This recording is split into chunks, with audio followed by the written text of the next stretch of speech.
Last year was obviously kind of a tough year just with injuries and everything going on. But one thing that I really noticed was just your engagement on the bench, your attitude, bringing kind of the same consistency every day as a teammate.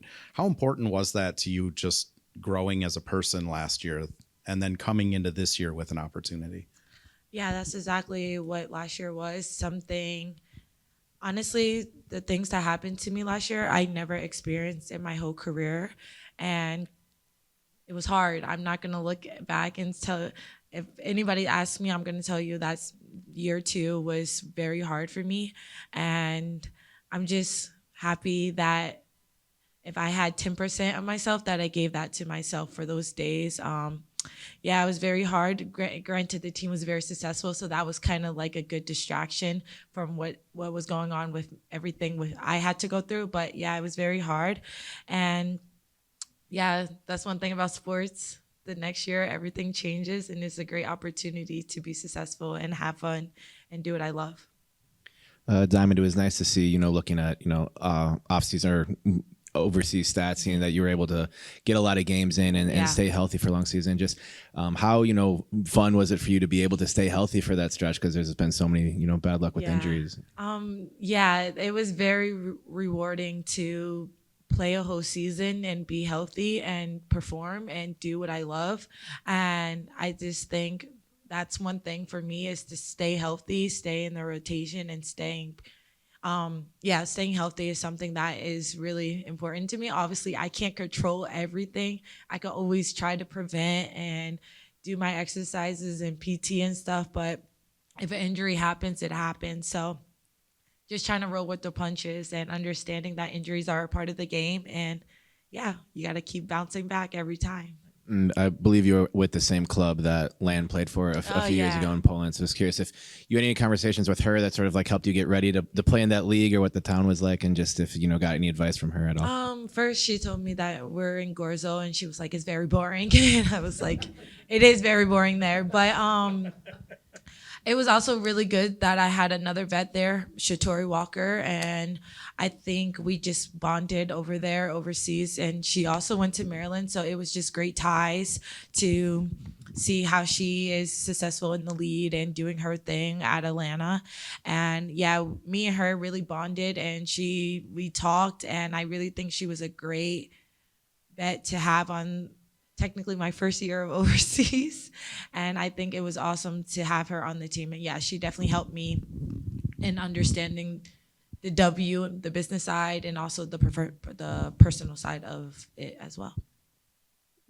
So often in this league, the jump from the first year to the second year is huge because you've had a year in the league, you get an off season to work on your game, and then you play.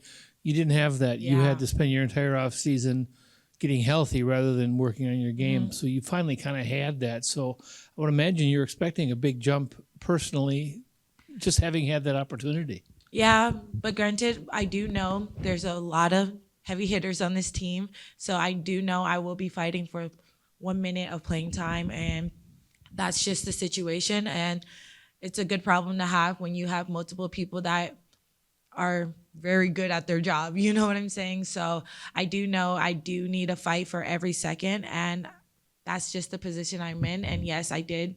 I didn't have the off season I wanted my first year, but like I said, you can't predict injuries, especially one like that. I needed to recover in order to be back for this season. Well, Coach was just in here a little bit ago talking about how she wants to design a second unit that plays differently than the first. Yeah. That's built around your strengths, particularly in transition. That's got to be pretty encouraging. That's fun. Anybody who's seen me play know I am very aggressive in transition and just like to play fast, and bring a lot of aggression to the game is something that I could bring. And I know that about myself, and I did it overseas and I could do it here. So I'm just ready to get my feet wet again and have those juices going. It's just the love for the game is something that I love to do. So I'm really excited to get those opportunities when they do appear, and knowing that I'm literally fighting for my life, and I love it. Sheila was also saying how you became just most improved on ball defender. What are some other improvements? And that one in particular, really deciding, hey, this is something I really need to shore up in my game, and how you've approached your kind of progress.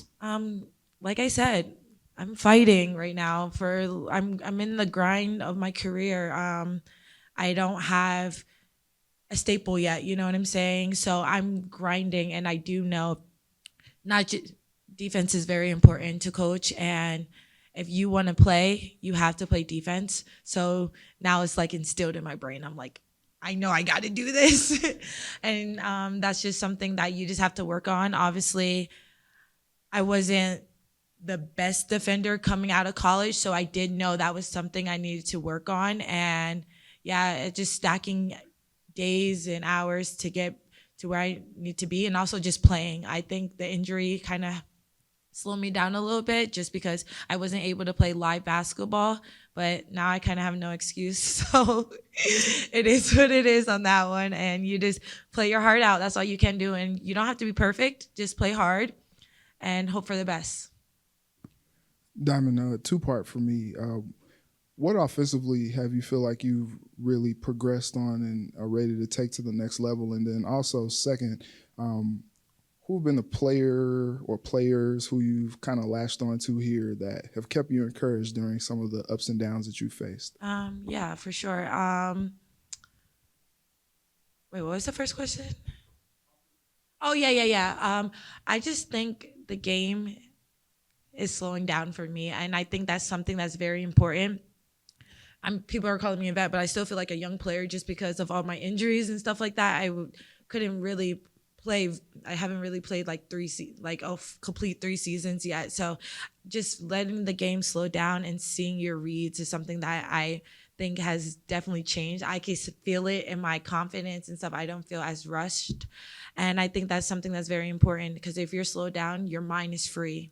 You're in that flow state. And when you're playing basketball, at least for me, I try to get to that flow state. I don't want to be thinking about this or think about that. It just wants to be like a natural flow state where you're just calm within the chaos, if that makes sense. And I love talking to Courtney. I resonate with her because I feel like we have like those underdog type of situation, but like still in our minds, we are like, we could do this.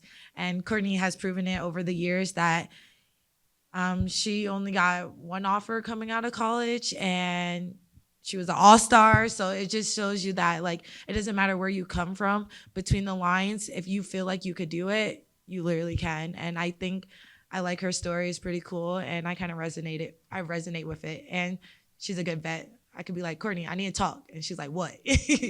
So we just have great combos and stuff like that too. But I do love her story because I resonate with it for sure. Thank you, Diamond. Thank you.